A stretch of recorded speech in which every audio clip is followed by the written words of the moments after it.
Allora ci restavano da comunicare ancora le finaliste junior femmine, quindi sono Gorlier, La Sorsa, Foradori, Bernardi, Fabri, Bonora, Rigoni e Valentina Badioli con 1,6 e 42, mentre per quanto riguarda gli junior maschi appena conclusa, se tutto naturalmente confermato, Lorenzetto, Ciancia, Lucioli, Biasin, Vianello, Pizzol, Rocco e Lorenzo Piria con 1,1 e 65. Dunque passati alle assolute femmine con 4 batterie in programma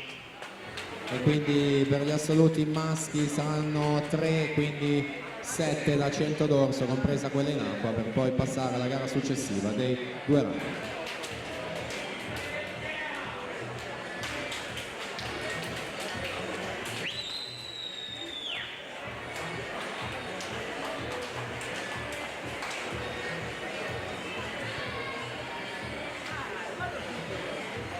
Si completa quindi la prima, Zoe Della Bianca 1:12:27, sono già pronte schierate per quanto riguarda la seconda, dalla 1 all'8 Siria Narduzzi, Martina Favero, Alice Groppo, Valentina Serafin, Andrea Maia Narchialli, Gaia Radiojevic, Cecilia Carriera.